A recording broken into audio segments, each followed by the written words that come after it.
Today, I want to share a powerful and heartbreaking story with you. It is about a student from BUET in Bangladesh who was diagnosed with cancer and passed away not long ago. Before he died, he wrote something deeply meaningful about his experience. And today I want to share that writing with you. What should one's reaction be when, at the age of 23, cancer is suddenly diagnosed without any warning? This happened during my third year. First semester at the Bangladesh University of Engineering and Technology, BUET. At the beginning of August, I started experiencing some health problems. Nothing too serious at first. Indigestion, stomach pain, and feeling full after eating only a little. Naturally, I began taking medication for gastritis. At that time, we were on study leave before the term final examinations, which were scheduled to begin on August 24th. Anyone familiar with the academic system of engineering universities knows how crucial this preparation period is.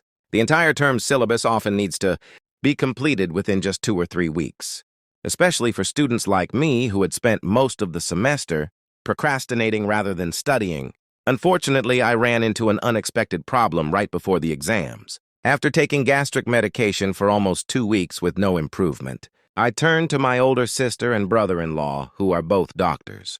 They advised me to undergo several tests: H. pylori antibody, bilirubin, and an ultrasound scan. I had very little knowledge of medical science. I used to think ultrasounds were only performed on pregnant women. I couldn't understand why I was being asked to do one. After standing in line for several hours at BSMMU, I managed to complete the tests. The bilirubin report came back normal. The H. pylori antibody test came back positive. This meant that a bacterium called Helicobacter pylori was present in my body. This bacterium damages the mucus layer of the stomach, which causes symptoms like stomach burning and indigestion, a condition known as gastritis. It can sometimes lead to stomach ulcers. My sister assured me that it was nothing too serious. A couple of weeks of antibiotics and PPI medication would fix it. However, during the ultrasound, the doctor's expression did not look reassuring.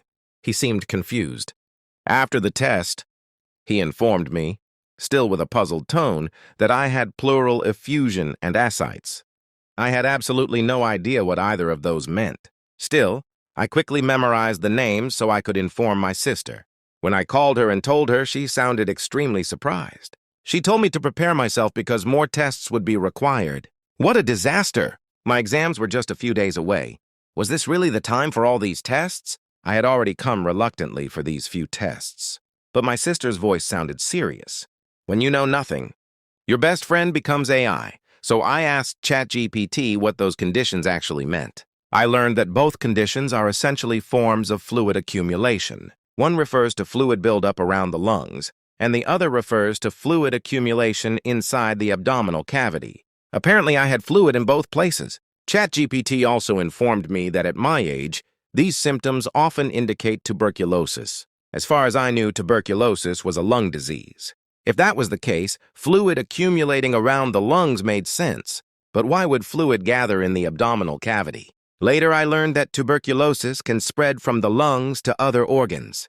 Earlier that year, my roommate had tuberculosis. Since TB is infectious and the bacteria can remain dormant in the body for a long time, it wasn't impossible that I had contracted it. I started watching YouTube videos about tuberculosis. I learned that TB has been called the deadliest infectious disease of all time. In fact, in 2022, more people died from tuberculosis alone than from malaria, typhoid, cholera, homicide, and war combined. However, most of those deaths occurred in poorer regions due to lack of proper diagnosis, treatment, or patients failing to complete their medication. Since childhood, I had grown up hearing the campaign slogan, "Tuberculosis is curable," so I wasn't too worried. But first, I needed to confirm whether I actually had tuberculosis. I visited a gastroenterologist at a corporate hospital in Dhaka. For the sake of privacy, let's call him Rahim. Dr. Rahim advised me to stop taking the gastric medications. According to him, the excessive use of those medicines might actually be worsening my indigestion. The stomach acid required for digesting food was probably being suppressed too much. He asked me to come back after a week for a CT scan. I could not quite understand the wisdom behind delaying the scan for a whole week. But then again, I was not the doctor, so I didn't argue. After stopping the gastric medication, my symptoms became even more severe. I went back to Dr. Rahim before the week had passed. Seeing that my condition was deteriorating, he quickly asked me to get the CT scan done. The CT scan report showed small nodules in my peritoneum, the inner lining of the abdominal cavity. The condition of my stomach suggested gastritis, which was already indicated by the earlier antibody test. The radiologist recommended an endoscopy to confirm gastritis. However, Dr. Rahim was not willing to perform the endoscopy. He seemed far more concerned about the nodules in the peritoneum. Like ChatGPT earlier, he suspected tuberculosis. He explained that such stomach conditions could also occur due to TB. Instead, he advised me to undergo a biopsy directly, so the presence of tuberculosis could be confirmed. Meanwhile, my physical condition continued to deteriorate day by day. Eventually, things became so bad that I could barely eat anything. Whatever I ate would be vomited out shortly afterward. We tried switching to liquid food. The result was the same. At one point, I couldn't even drink water. The doctor who performed the biopsy was quite experienced. After completing the procedure, he told us that it looked very much like tuberculosis. On the morning of September 5th, I was informed that it was not tuberculosis. It was cancer. The biopsy report had arrived the previous night, but they informed me the next morning. When I heard the diagnosis, the very first thought that crossed my mind was, "Oh no, if I have cancer, how will I sit for my exams?"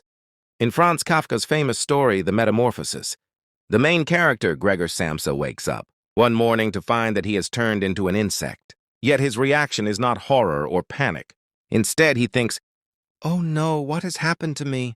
I have to catch the morning train for work." The anxiety about keeping his job becomes more important to him than the fact that he has turned into an insect. Sometimes our worries about studies and careers dehumanize us to such an extent that even something like turning into an insect or being diagnosed with cancer feels like a minor inconvenience. Anyway, I was not told what stage my cancer was in. I assumed that perhaps further tests would determine it. Like a fool, I even told others that the stage of my cancer had not yet been identified. But I knew one thing. The biopsy sample had been taken from my peritoneum, and the cancer was detected there. From what I learned on the internet, cancer rarely originates in the peritoneum.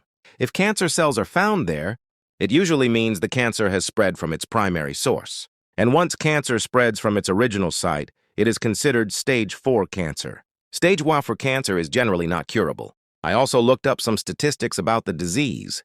With chemotherapy, patients usually survive about 1 to 1.5 years. Without chemotherapy, survival is often just a few months. Even with chemotherapy, the probability of surviving 1 year is only 15–25%. In some cases, chemotherapy can shrink the tumors. If surgeons can then remove the affected areas, some patients may survive 5 years or more. In simple terms, my time was limited. The famous writer Humayun Ahmed also had cancer, stage 4 colon cancer. At first, he received treatment in Singapore at Mount Elizabeth Hospital. Later, he continued treatment in New York at Memorial Sloan Kettering Cancer Center, widely regarded as one of the best cancer treatment centers in the world. He once described an interaction with his doctor there. My doctor's name was Stephen R. Veach, a tall, healthy, elderly man with a somewhat serious expression. After reviewing all the reports from Mount Elizabeth Hospital, he requested the original slides from Singapore. At one point, I asked him, "What stage is my cancer?" He replied, "Stage 4. When cancer spreads beyond its original source, we call it stage 4. With a trembling voice, I asked, "Doctor, am I dying?" Dr. Veach calmly replied, "Yes." I looked at Cheyenne and saw her nearly collapsing from shock. I took a small breath and tried to steady myself. If death is inevitable, there is little to be done. Que sera, sera. Then Dr. Veach suddenly smiled and said, "You are not dying alone. We are all dying." And indeed, we all are. The countdown has already begun. The fact that I might not have much time left does not trouble me that much. My experience with life in these brief 23 years has not been particularly pleasant. Perhaps that is why I have never prayed to God for a long life. Most people are born, grow up, study, earn a livelihood, get married, have children, grow old, retire, and eventually die after suffering from various illnesses. I have always disliked this template of life. There seems to be no purpose, no greater aspiration, just eating, surviving, and continuing the cycle. It does not seem very different from the life of animals. Some people manage to break free from this template and achieve something meaningful. Their work leaves an impact on the world. Their lives have purpose. They do not simply live to survive. But as time passed, I increasingly felt that the very life I despised was slowly trapping me. In the endless rat race of career, I had become nothing more than a tired rat. I also have a fear of old age. The thought of becoming physically weak, helpless, and dependent on others terrifies me. Considering everything, sometimes it feels like being struck by a fatal disease during youth might not be the worst thing. Of course, this line of thinking is somewhat selfish. Despite my many shortcomings, I have been surrounded by the love of countless people in this world. If I die, they will suffer. I, on the other hand, will simply cease to exist. Once I am gone, I doubt I will miss anyone from this world. Still, there is one person whose thought makes me feel sad from time to time. My little nephew. The poor boy has no maternal or paternal uncles or aunts. He has only one uncle, me. And even that uncle might not remain for long. The child is only 4 years old. He has no idea what has happened to me. Yet every day he prays, "Allah, please make my uncle healthy again." Even though I consider myself a hard-hearted person, tears come to my eyes when I hear that, and I struggle to hide those tears. On the evening of the day I was diagnosed with cancer, relatives, friends, and senior brothers came to visit me. The atmosphere at home strangely began to resemble a small celebration. Looking at the environment, no one would guess that everyone had gathered to see a cancer patient. The next day I was taken to an oncologist. "Let's call him Kareem," Dr. Kareem said. "We will do everything we can. But everything is not in our hands. The rest is in God's hands." In my mind, I replied, "Nothing is really in your hands. Everything is in God's hands." Dr. Kareem explained that the primary source of the cancer needed to be identified. For that, an endoscopy would be necessary. So we returned once again to Dr. Rahim. Dr. Rahim seemed somewhat embarrassed. His initial diagnosis had turned out to be wrong. Earlier, when endoscopy had been suggested, he had refused. But now it had to be done. Before the procedure, I was laid down on a hospital bed. We were waiting for Dr. Rahim, but he was nowhere to be seen. Another doctor arrived instead and asked me several questions. "Do you have asthma? Allergies? Diabetes?" I replied no. Jokingly, he asked, "If you don't have any of those, what do you have?" I answered, "Cancer." My reply clearly made him uncomfortable. He told me to recite a prayer for sleep and then injected me with a sedative and ketamine. During high school, I had developed a curiosity about psychedelic experiences after reading various books. It seemed that my wish was finally fulfilled. Under the influence of ketamine, vivid hallucinations began during my sleep. I felt as if I was flying through a colorful world. When I woke up, the endoscopy had already been completed. The report revealed the primary source of my cancer: my stomach. During my college days, I once had an idea for writing a story. The main character of that story was a young man suffering from stomach cancer. In the end, it seems I became the main character of my own story. Every step of my life now feels like another line in that unwritten novel. Eventually, the primary source of the cancer was confirmed to be my stomach.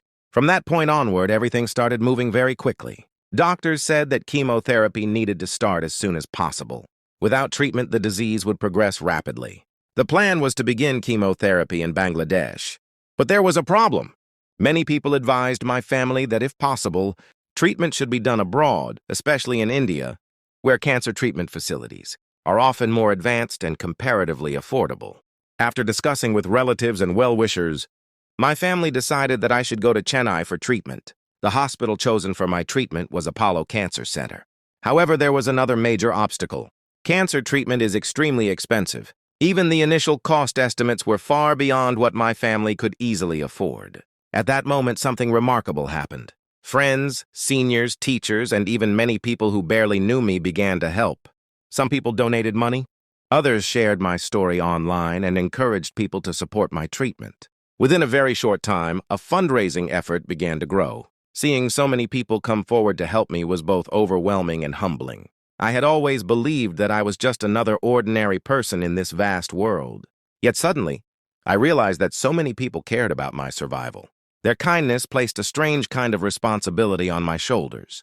Now my life was not just my own anymore. So many people were hoping that I would survive. So many people were praying for me.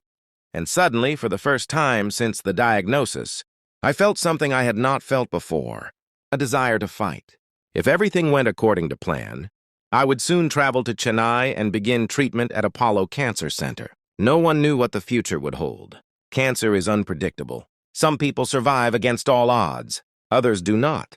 But at that moment, the only thing that mattered was this: the fight had begun.